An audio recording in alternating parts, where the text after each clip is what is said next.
The final cut is a masterpiece, but the first draft is a war zone. This is between the frames. Before the Oscars, before the critical acclaim, there was just chaos. The filming of Everything Everywhere All at Once was an exercise in controlled insanity. With a relatively small budget and a tight 38-day shooting schedule, the Daniels, the directing duo of Kwan and Daniel Scheinert, fostered a set that was bursting with frenetic, creative energy. They prioritized practical effects, encouraging a level of on-set improvisation that is rare for a film with such complex visual ambitions. This process generated a mountain of footage, over 200 hours of it. Imagine being handed that hard drive. Inside is a whirlwind of disparate scenes, people with hot dogs for fingers, martial arts fights triggered by paper cuts, sentient rocks having philosophical debates, and a chef being controlled by a raccoon hiding under his hat. For editor Paul Rogers, this wasn't just a collection of clips. It was a puzzle with a million pieces and no picture on the box. The first assembly of the film was a daunting, 4-hour behemoth, an incoherent storm of creative chaos that, by his own admission, didn't work at all. It was a sensory overload, a relentless barrage of bizarre and disconnected ideas. The raw material was brilliant, but it was just that, raw. It lacked a core, a soul, a reason for the audience to care. The masterpiece was in there, somewhere, but it was buried under an avalanche of its own ambition. The entire project was on the verge of collapse until the editors had a profound breakthrough. They stepped back from the mountain of footage and asked a simple question: what is this movie really about? The answer wasn't the multiverse. It wasn't the kung fu, the googly eyes, or the everything bagel. The answer was a mother and a daughter. It was about Evelyn Kwan, a laundromat owner drowning in the regrets of her life, and her daughter Joy, who felt completely disconnected from her family. The breakthrough was realizing that all the cosmic, universe-hopping madness had to serve this one, deeply human, and painfully relatable story. So, they turned their attention to the most mundane, UNSCIFI scene in the entire film, the IRS audit. This drab, beige office, filled with the anxiety of a tax review, would become the heart of the film. This decision changed everything. It gave them a filter, a lens through which every creative choice could be judged.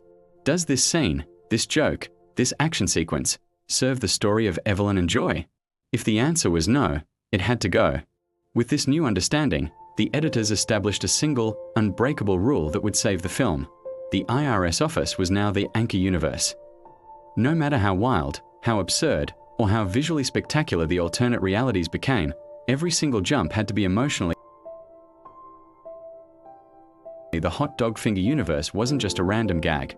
It was a world where Evelyn and Deirdre, the IRS agent, had found love, amplifying the tension of their current adversarial relationship.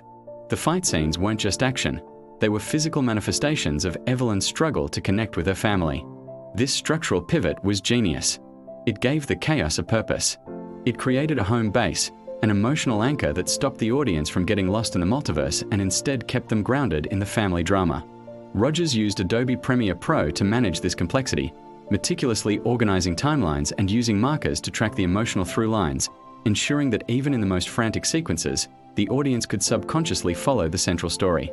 This editorial strategy is what created the film's signature emotional avalanche. The structure allowed the absurdity to raise the emotional stakes, rather than distract from them. As the visual chaos escalated, so did the raw, unfiltered emotion of the characters. The more bizarre the universe, the more poignant the return to the central conflict felt. The film could cut from a universe where Evelyn is a glamorous movie star filled with the regret of a life not lived, directly back to the IRS office, and the emotional weight of that regret would land with devastating impact.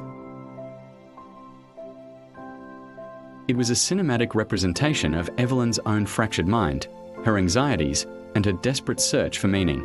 For many, the editing style also felt like a perfect metaphor for the modern condition, particularly for those with ADHD or who have grown up in the internet age, a constant, overwhelming stream of information that is both exhausting and, in its own way, beautiful. The edit didn't just show you different universes, it made you feel the emotional whiplash of living in all of them at once. In the end, this is how you edit chaos into an Oscar winner. The final cut of Everything Everywhere All at Once is a testament to the power of editing, not just as a technical craft, but as a form of discovery. It's a film that feels both impossibly huge and intimately small, a story that tackles generational trauma, immigrant identity, and nihilism, all while making you laugh at a raccoon chef. Paul Rogers and the Daniels didn't just cut footage, They excavated the story. They sifted through 200 hours of creative bedlam and found the film's soul hiding in the quietest, most human moments. Their work, which rightfully won the Academy Award for Best Editing, serves as a powerful lesson for all creators. The heart of your story is the anchor. No matter how wild your ideas get, if you can ground them in a core, relatable human truth, you can turn even the most chaotic war zone of a first draft into a masterpiece. If you love stories about how great art is made, be sure to subscribe for more from Between the Frames.